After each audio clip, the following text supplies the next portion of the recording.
Welcome, everybody. This is session 7 of Global Solutions for Peace, Equality, and Sustainability.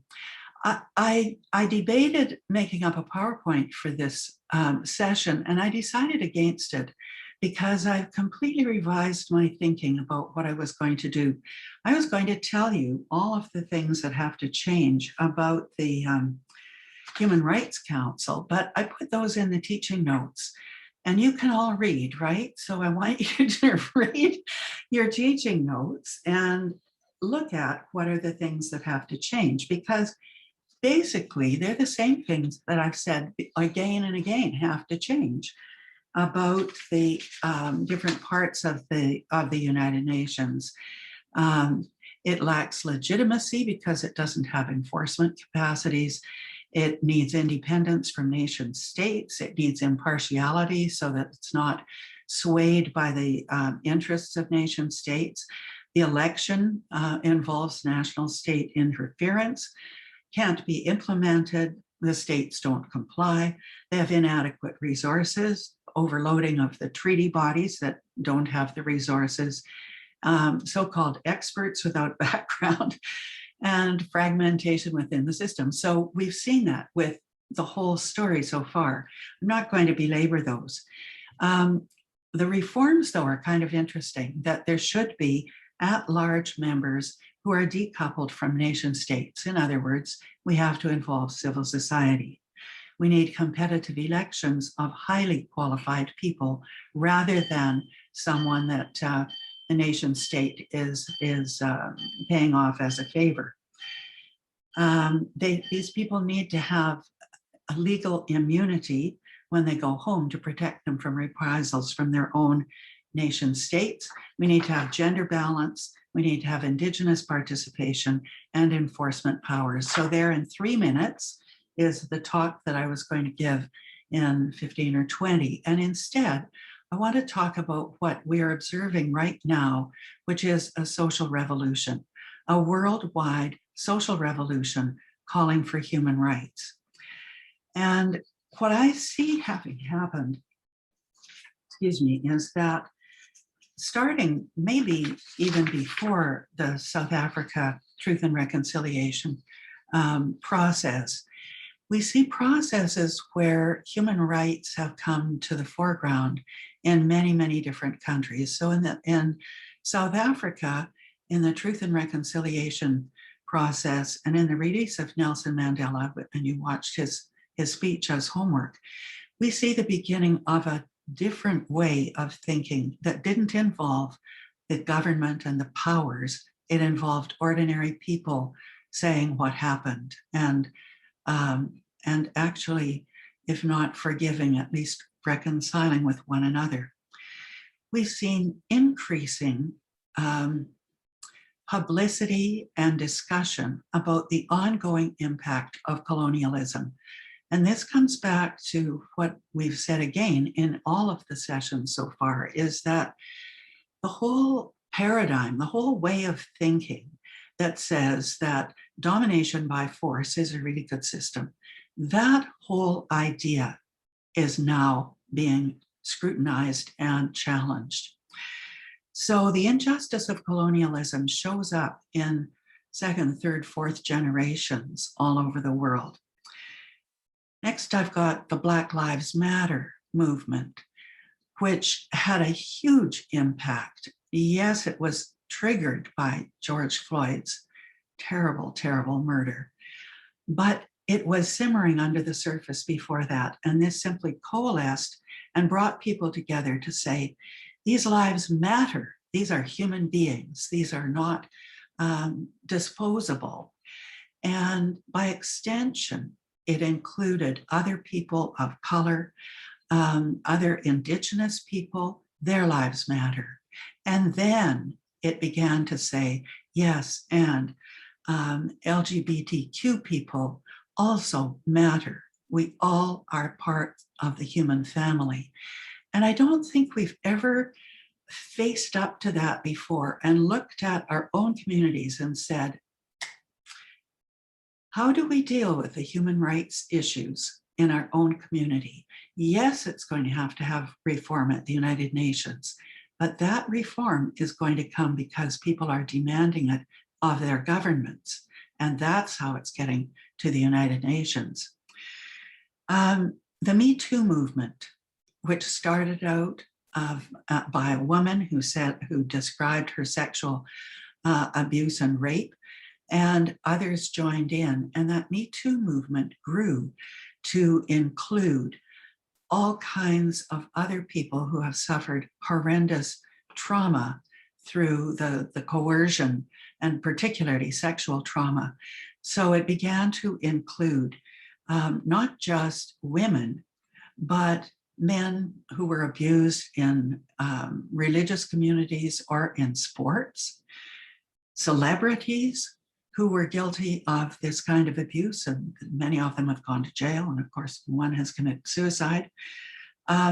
We've seen it through politics. We've seen political leaders being toppled because of it. We've seen it in corporations, that the sexual abuse through the power, particularly of men, whether it was through money or through physical force, doesn't matter, but that is very, very widespread worldwide. And particularly the impact that it's had on celebrities has brought this whole thing into the public sphere. And just one thing that I remember is that we know from the AIDS epidemic that in Africa in particular that that rape was one of the major causes of the spread of HIV/AIDS. How these things are all the same issue, and it's to change this whole idea of domination by force. The unmarked graves of the Indigenous children in Canada has shocked us, even though many of us already knew that this must have happened. Seeing the physical evidence that children were buried in unmarked graves in school grounds was so appalling that suddenly the Indigenous issues are being addressed by the federal government and by the provincial governments too. And the provincial governments are also having to pay attention to the fact that they signed on to the UN Declaration for the Rights of Indigenous Peoples under it. Revelations of sexual abuse by clergy, not just in the Catholic Church, but other churches as well, that's had a huge impact because it broke a line of trust.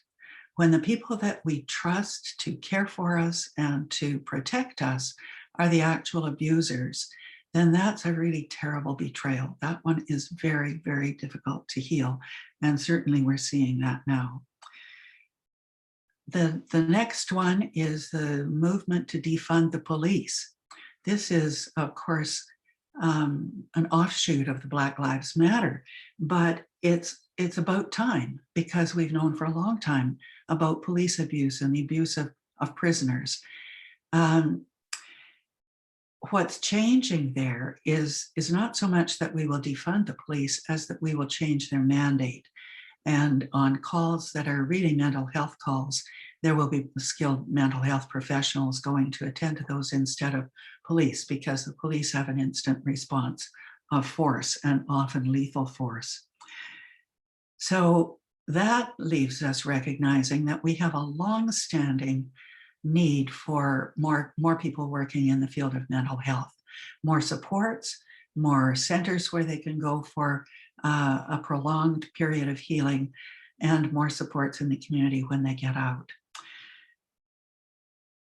That means that we have to fund in the healthcare system. We have to fund mental health and substance abuse to a far greater extent. And we don't have the people to do that. We don't have enough doctors and nurses and social workers and mental health workers and clergy who are the good kind of clergy that we need. We don't have enough of those people.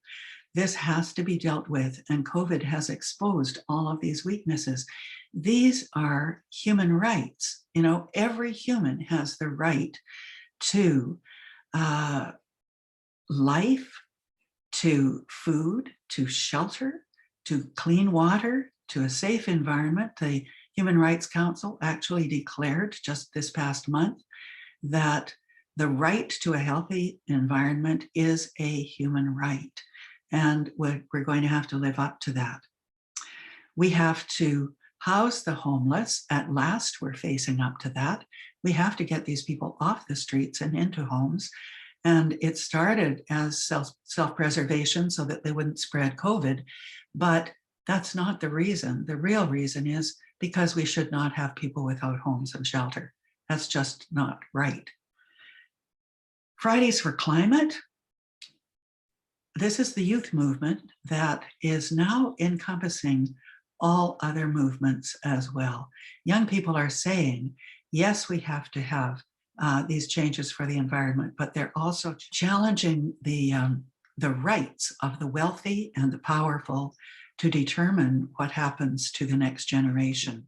And so that youth are demanding inclusion, particularly for the LGBTQ young people. You see them being included. You don't see them being spurned and outcast as you do with an older generation. So that's what I wanted to draw to our attention, is that we are in a social movement toward human rights, and it is happening in so many different spheres.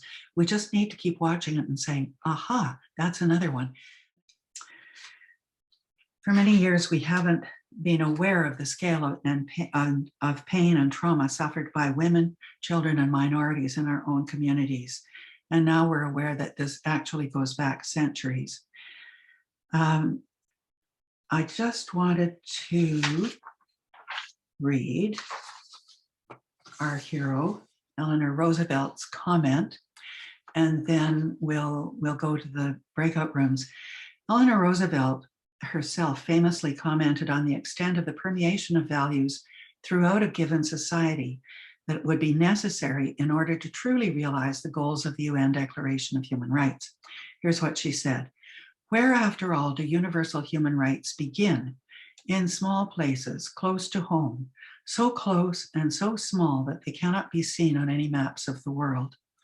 Yet they are the world of the individual person, the neighborhood he lives in, the school or college he attends, the factory, farm, or office where he works.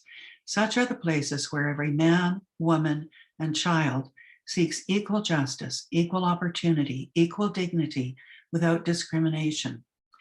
Unless these rights have meaning there, they have little meaning anywhere. Without concerted citizen action to uphold them close to home, we shall look in vain for progress in the larger world. Such a vision does not simply leave the issue of application and implementation of human rights in the hands of government officials or judges, but regrounds the International Human Rights Project also in the intentions and actions of all people, regardless of what role we play in society.